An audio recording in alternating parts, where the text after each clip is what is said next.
pour dire vrai, j'avais beaucoup entendu parler de cette formation sur la rédaction de recours et je me suis toujours demandé pourquoi est-ce que les gens avaient autant d'envie d'en parler et parlaient beaucoup de cette formation. Donc cette curiosité m'a poussée à postuler l'année dernière pour participer à cette formation.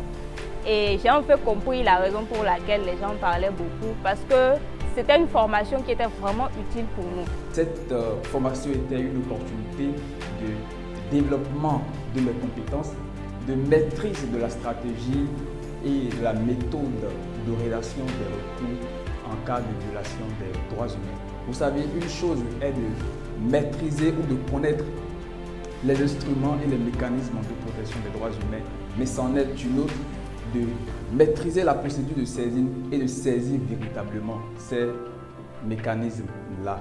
Ce fut une opportunité enrichissante pour moi, tout simplement. Je dirais, cela était extrêmement enrichissant, favorisant un moment de partage et de connaissance entre les experts de la matière et les bénéficiaires du programme. Ça m'a permis également d'apprendre plusieurs notions sur la rédaction des recours, telles que nos valeurs qui ne sont rien de plus, la dignité humaine et l'égalité.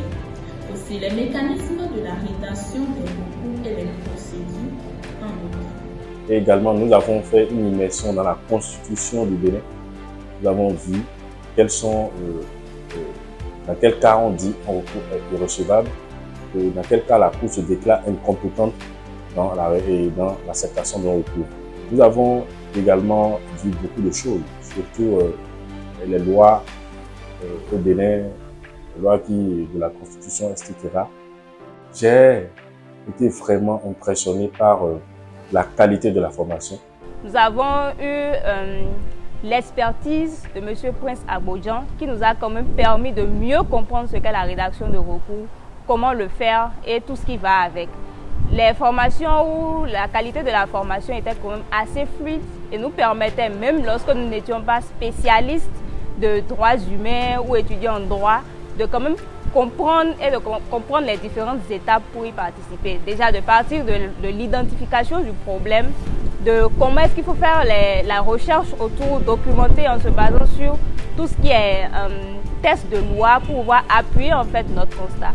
Et ça nous a permis de facilement nous rendre compte que nous avons ce pouvoir-là, nous avons la capacité également de demander à nos dirigeants de faire quelque chose de mieux pour nos communautés.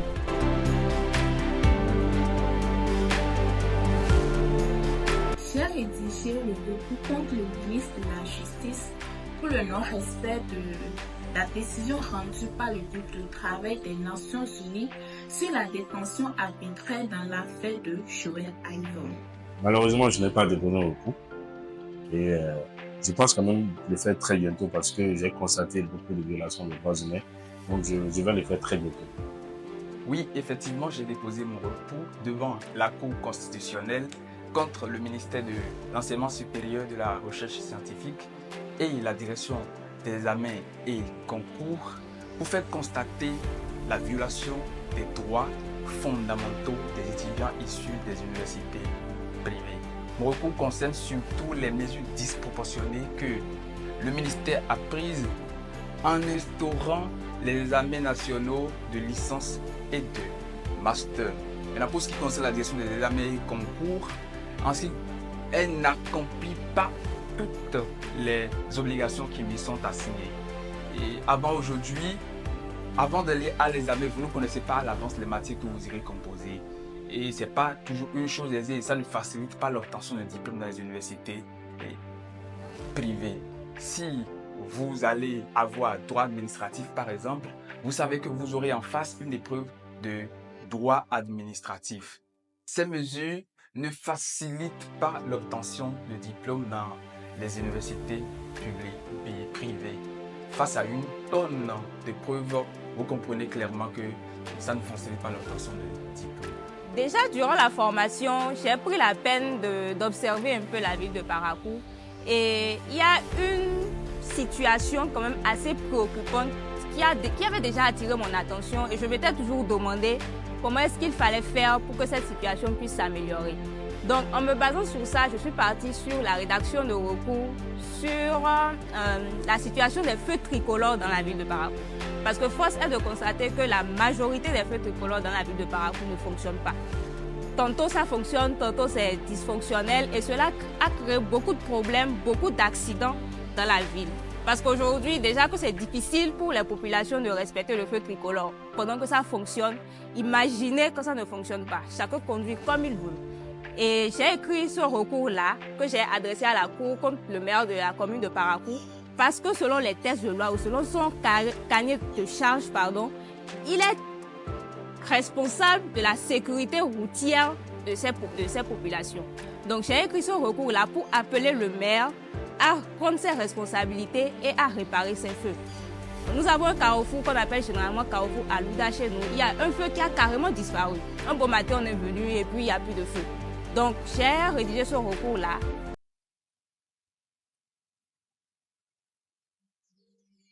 Au moment de la rédaction, j'ai pas eu des ennuis, cela a été aisé.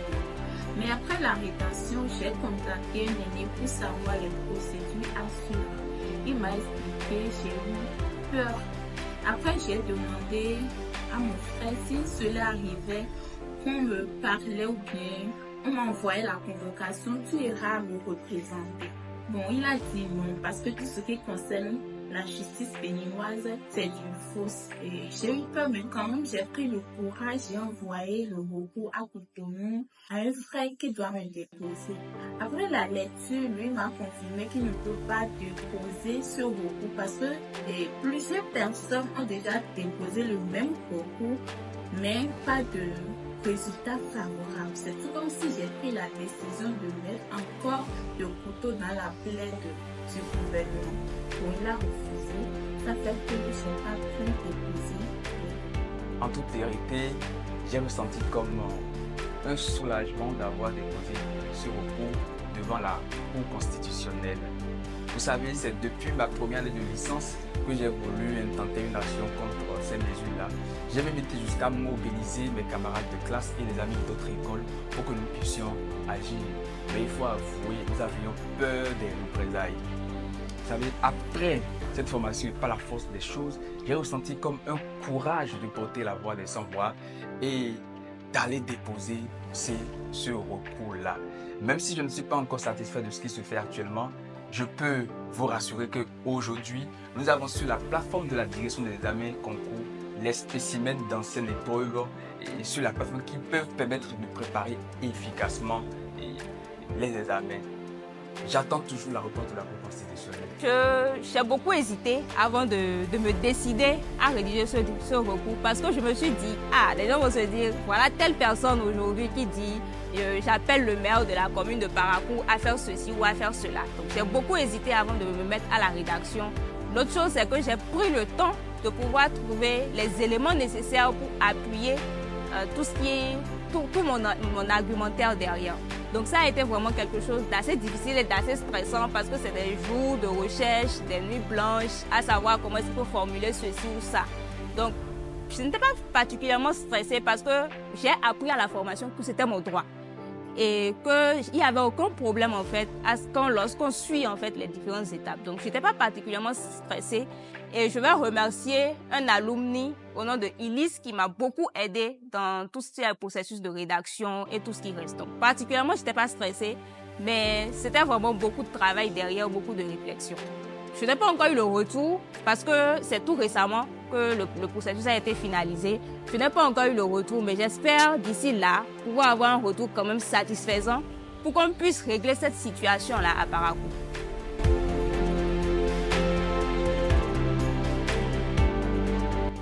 Déjà, je vais commencer par dire un sincère merci à Amnesty International Bénin pour cette initiative-là qui perdure depuis quelques années. Parce qu'aujourd'hui, le réel problème des populations, c'est qu'ils ne connaissent pas leurs droits. Les différentes personnes ne savent pas qu'aujourd'hui, ils ont un certain pouvoir et qu'ils peuvent appeler les autorités, passer par des moyens pacifiques pour pouvoir obtenir ce qu'ils veulent. Donc cette formation-là permet à la population ou surtout aux jeunes de pouvoir savoir qu'ils peuvent utiliser tel ou tel moyen pour pouvoir avoir ce qu'ils veulent. Mon message à l'endroit de la prochaine cohorte, c'est de prendre votre destin en main, car personne ne viendra revendiquer vos droits à votre place. Nous sommes l'avenir de cette nation et c'est le moment plus que jamais d'agir. À cette 7e édition, je dirais aux jeunes tout d'abord félicitations à eux parce que cela n'a jamais été facile.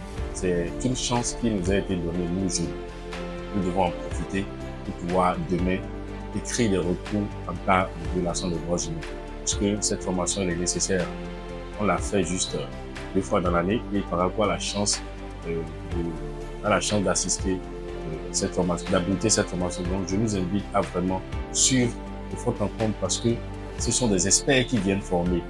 Donc j'espère quand même que nos jeunes, la prochaine vague qui sera là, va vraiment suivre cette formation et va écrire des recours en violation des droits humains. Je souhaite pour finir remercier le directeur exécutif d'Amnesty International Bénin, M. Tagbetor Dieudonné, le coordinateur média, M. Glory Roussou, en fait, remercier toute l'équipe d'Amnesty International pour cette brillante formation. Et permettez-moi pour finir aussi de transmettre mes sincérités au commissaire Serge Agbodjan Prince pour la formation donnée. Merci.